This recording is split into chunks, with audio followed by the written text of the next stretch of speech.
एक हंसते खेलते परिवार को न जाने किसकी नजर लग गई।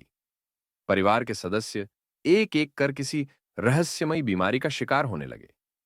इस बीमारी में पहले उनके शरीर में तेज दर्द होता, उसके बाद धीरे धीरे होंठ काले पड़ने लगते, जुबान अकड़ जाती, उसके बाद सांसें थम जाती थीं। इस तरह 20 दिनों में परिवार के 5 सदस्यों की मौत हो जाती है। डॉक्टरों को भी नहीं समझ आ रहा था कि आखिर ये बीमारी कैसी है, लेकिन मृतकों की पोस्टमार्टम रिपोर्ट ने रहस्यमयी मौत से पर्दा हटा दिया। इसके बाद पुलिस ने जो खुलासा किया, उसे सुनकर हर कोई हैरान रह गया। किसी को भरोसा नहीं हो रहा था कि इन मौतों के पीछे परिवार की बहू का हाथ है। लेकिन उसने ऐसा क्यों किया, कैसे किया कि किसी को भनक तक नहीं लगी? पुलिस को ऐसे कौन से सबूत मिले कि वो कातिल तक पहुंच गई? इन सभी सवालों के जवाब क्राइम कथा के आज की कड़ी में मिलेगा। इस कहानी की शुरुआत 20 सितंबर 2023 से होती है। महाराष्ट्र के गढ़चिरौली जिले के अहेरी तहसील के महागांव में रहने वाले शंकर कुंभारे और उनकी पत्नी विजया कुंभारे की तबीयत खराब होती है। दोनों को सिर से लेकर पैर तक बेहद तेज दर्द की शिकायत थी। दोनों को अहेरी के एक अस्पताल में दिखाया जाता है, लेकिन जब वहां शुरुआती इलाज के बावजूद उनकी तबीयत में कोई सुधार नहीं हुआ, तो फिर घर वाले उन्हें लेकर चंद्रपुर गए। वहां भी उनकी तबीयत ठीक नहीं हुई। आखिरकार नागपुर के एक अस्पताल में 26 सितंबर को शंकर कुंभारे की जान चली गई। परिवार के लोग अभी इस सदमे में डूबे ही थे कि तब तक शंकर की पत्नी विजया कुंभारे ने भी दम तोड़ दिया। 2 दिनों के अंदर परिवार के 2 लोगों की जान चली गई। पूरा परिवार शोक में डूब गया। लेकिन इसी बीमारी और मौत की दहशत और बढ़ गई जब परिवार के दूसरे लोग भी बीमारी के शिकार होने लगे। शंकर और विजया की विवाहित बेटी कोमल दहागांवकर और बेटे रोशन कुंभारे की तबीयत खराब हो गई। उनके साथ रहने वाली शंकर कुंभारे की साली आनंदा उर्फ वर्षा उराड़े की तबीयत भी बिगड़ गई। एक एक करके सभी को अस्पतालों में भर्ती करवाना पड़ा। सभी के बीमारी के लक्षण भी एक जैसे थे। मसलन सभी को पूरे जिस्म में तेज दर्द की शिकायत थी, खासकर कमर के निचले हिस्से में और सिर में दर्द था। सभी के होंठ काले पड़ने लगते और जुबान भारी होने लगती। हालांकि शुरू में खुद कुंभारे परिवार के साथ साथ डॉक्टरों को भी यह मामला फूड पॉइजनिंग का लगा, लेकिन धीरे धीरे मामला उलझता चला गया। कुंभारे परिवार के लोगों का इलाज कर रहे अलग अलग डॉक्टर भी उनकी बीमारी के सिम्टम्स को देखकर अलग अलग डायग्नोसिस करने के बावजूद किसी एक नतीजे पर नहीं पहुंच पाए। डॉक्टर भी हैरान थे, क्योंकि उनके सामने कभी ऐसे मरीज नहीं आए थे। मौत और बीमारी के इस सिलसिले के बीच कहानी में एक एक कर और भी कई अफसोसनाक मुकाम आए। परिवार में हुई दूसरी मौत के 11 दिन बाद, यानी 8 अक्टूबर को तीसरी मौत हुई। इस बार शंकर और विजया की बेटी कोमल दहागांवकर की जान चली गई। कुंभारे परिवार का शोक और बढ़ गया। लोग डर के साए में आ चुके थे। तभी 6 रोज गुजरते गुजरते परिवार को चौथा झटका लगा। 14 अक्टूबर को शंकर की साली और विजया की बहन आनंदा उर्फ वर्षा उराड़े की मौत हो गई। उसके अगले दिन 15 अक्टूबर को शंकर और विजया के बेटे रोशन कुंभारे ने भी अस्पताल में दम तोड़ दिया। इस तरह 20 दिनों के अंदर कुंभारे परिवार के 5 लोग किसी रहस्यमयी बीमारी का शिकार बनकर एक एक कर मौत के मुंह में समा गए। अब यह बात कुंभारे परिवार और महागांव से बाहर पूरे गढ़चिरौली को डराने लगी। हर तरफ इस रहस्यमयी मौत की चर्चा होने लगी। कुंभारे परिवार के साथ साथ उन्हें जानने वाले तमाम लोग मौत के अजीबोगरीब सिलसिले से हैरान और परेशान थे कि कुंभारे परिवार को लेकर और भी चौंकाने वाली जानकारियां सामने आती हैं। पता चलता है कि कुंभारे परिवार का सबसे बड़ा बेटा सागर कुंभारे, जो काम के सिलसिले में दिल्ली में रहता है, वो भी बीमार है। उसे भी बीमारी के कुछ वैसे ही लक्षण हैं जैसे कि परिवार के दूसरे लोगों को हैं।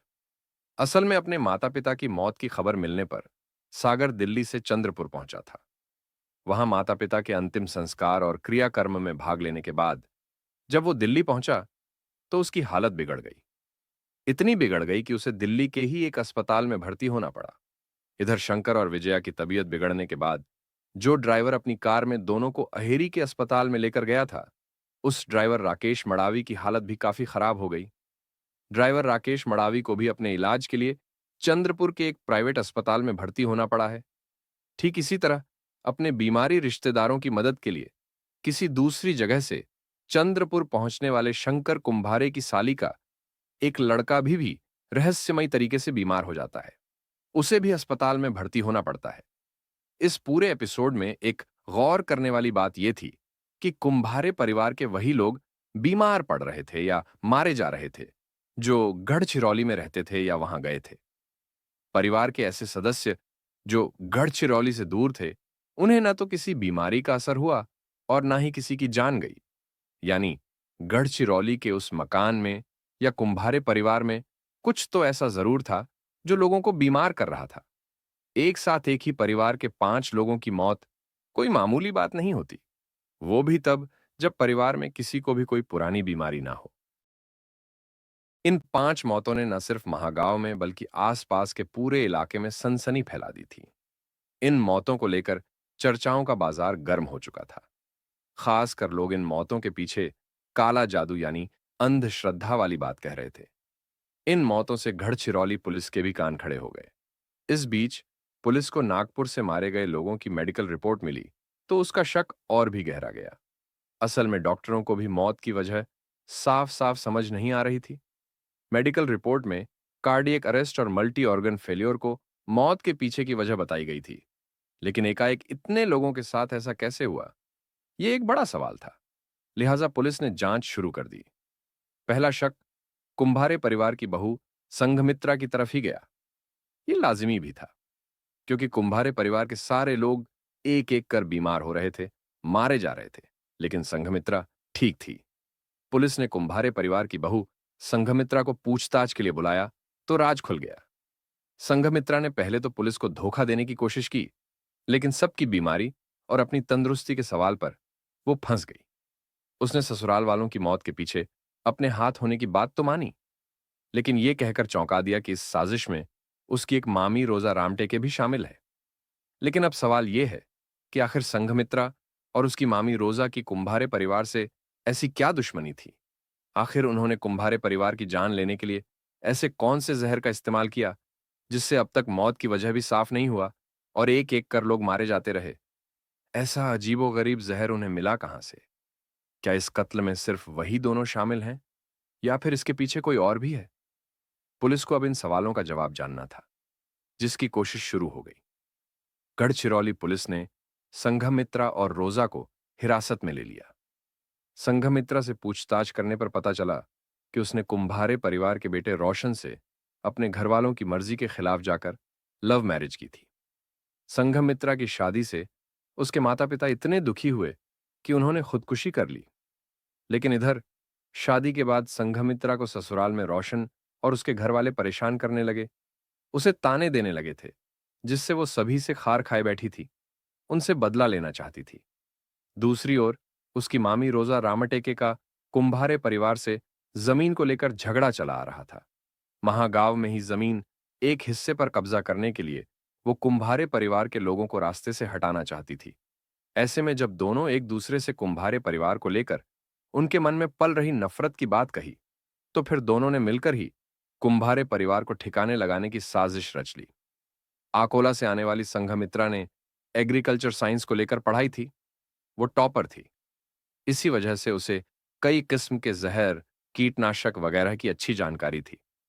उसे यह पता था कि आर्सेनिक जैसा हैवी मेटल इंसान को बीमार करने के साथ साथ मौत के मुंह में तो पहुंचा देता है, लेकिन चूंकि यह रंगहीन और गंधहीन होता है, तो इसे किसी को खिलाने पिलाने पर उसे इसकी खबर तक नहीं होती और दूसरों को भी इसका पता नहीं चलता। संघमित्रा अब चुपके से सभी के खाने में आर्सेनिक मिलाने लगी।